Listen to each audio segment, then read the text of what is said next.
Bonjour, je m'appelle Franck Marchis, je suis directeur scientifique à Unistellar ainsi que cofondateur et je suis chercheur à l'Institut SETI.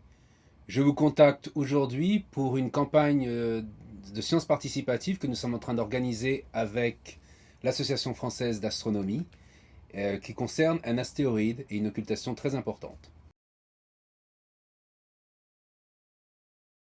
Dans la nuit du samedi 22 au 23 octobre, des centaines d'astronomes à travers la France et en Europe, professionnels ainsi qu'amateurs, pourront observer la disparition d'une étoile qui durera quelques secondes due au passage de l'astéroïde Eurybat, cible de la mission Lucy de la NASA. C'est ce qu'on appelle une occultation.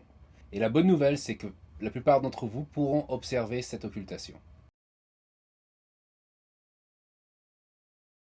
Donc pour rappel, la sonde Lucy va survoler l'astéroïde Eurybat en 2027.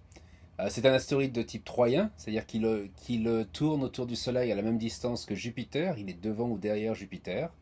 Et ces astéroïdes sont très intéressants car ils contiennent énormément d'informations sur la formation de notre système solaire, en particulier sur la présence d'eau et comment l'eau est arrivée dans la partie interne de notre système solaire.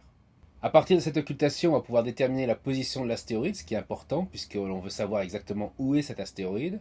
Et on pourra aussi déterminer la forme, la taille de l'astéroïde et détecter des lunes autour de cet astéroïde.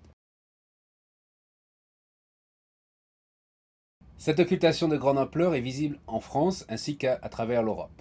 Nous la coordonnons avec l'Association française d'astronomie.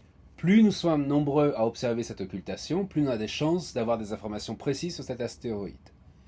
En utilisant votre télescope unistellar, Liviscope ou Equinox, et en cliquant sur le lien, vous allez ouvrir l'app et pouvoir enregistrer cette occultation. Je vous encourage à suivre nos blog posts, à lire en particulier notre mode d'emploi pour savoir comment devenir un chasseur d'ombre. Nous espérons pouvoir analyser l'ensemble des occultations en quelques heures, en 24 heures, et publier très rapidement les premiers résultats quelques jours après l'occultation. À bientôt.